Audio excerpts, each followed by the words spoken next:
கருவாடு வாங்கினீங்கன்னா இந்த மாதிரி ஒரு டைம் ட்ரை பண்ணி பாருங்கள். இந்த கருவாடோட பேர் தெரியல, என்ன கருவாடுன்னு சொல்லுங்கள். நான் வந்து சுடு தண்ணியில் நல்லா கழுவிட்டு ஃபஸ்ட்டு வந்து பச்சை தண்ணியில் நல்லா கழுவிட்டு சுடு தண்ணியை நல்லா கொதிக்க வச்சு ஒரு 10 நிமிஷம் ஊற வச்சுருக்கேன். பாருங்கள், ஊறி வந்துருச்சு. நல்லா இதை நம்ம கழுவிட்டு இப்போ இதை எப்படி வணக்கிறதுன்னு சொல்லி பார்க்கலாம் வாங்க. இது ஊறிட்டு இருக்கட்டும். வெங்காயம் வந்து இப்படி பொடி பொடியாக நீல வாக்கில் இப்படி நல்லா மெலிசாக அப்படி வந்து கட் பண்ணி வச்சுக்கோங்க. இப்போ நம்ம கருவாடை நல்லா வாஷ் பண்ணிவிட்டு நம்ம வணக்க ஆரம்பிச்சிடலாம். இப்போ நம்ம கருவாடை வணக்க ஆரம்பிச்சிடலாம். ஒரு கடாயை வச்சு கடலெண்ணெய் சேர்த்துக்கிறேன்.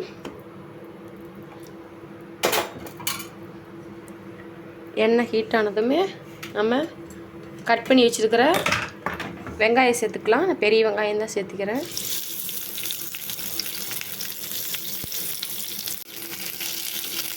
நல்லா வணக்கிக்கலாம். வெங்காயம் வந்து ரொம்ப நல்லா வணங்கணும்னு கிடையாது, லைட்டாக வணங்கினதுமே கருவாடு இது கூடயே சேர்த்து நம்ம அந்த எண்ணெயிலேயே நம்ம கருவாட்டையும் வேக வைக்க போகிறோம். கருவாடை சேர்த்துக்கலாம். பெரிய பீஸாக இருந்த கருவாடை நல்லா ஊறினதுக்கப்புறம் 2 3 அப்படி கட் பண்ணிக்கிட்டேன். இந்த கருவாடோட பேர் தெரிஞ்சால் நம்ம கமெண்டில் சொல்லுங்கள் என்ன கருவாடு அப்படின்னு. இது வந்து நம்ம சிம்மிலே வச்சு வெங்காயமும் கருவாடையும் சேர்த்து ஒன்றா வேகிற அளவுக்கு வணக்க போகிறோம். ரொம்ப டேஸ்ட்டாக இருக்கும். இந்த கருவாடு வாங்கினீங்க அப்படின்னா இந்த மாதிரி வணக்கி ட்ரை பண்ணி பார்த்துட்டு சொல்லுங்கள்.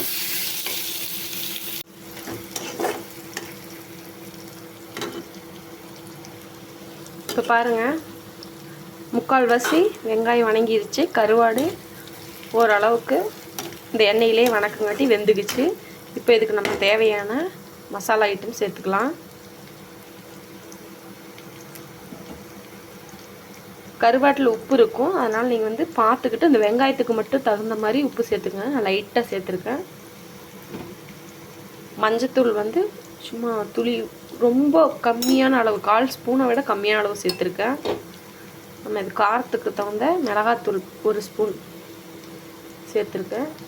உங்கள் காரத்துக்கு தகுந்த மாதிரி சேர்த்துக்குங்க. இப்போ நம்ம வதக்கிக்கணும்.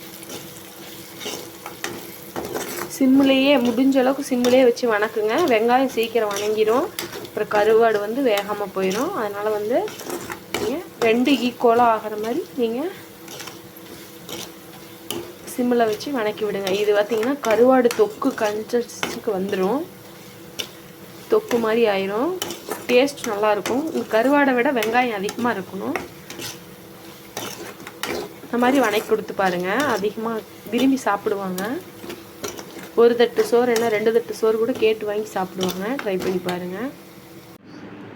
நம்ம கருவாடு தொக்கு ரெடி ஆகிடுச்சு. சாம்பாரோடு வச்சு சாப்பிட்டு பாருங்கள், அல்டிமேட்டாக இருக்கும். ட்ரை பண்ணி பார்த்துட்டு நம்ம வீடியோ பிடிச்சிருந்தா லைக் பண்ணுங்கள், ஷேர் பண்ணுங்கள், கமெண்ட் பண்ணுங்கள். தேங்க்யூ.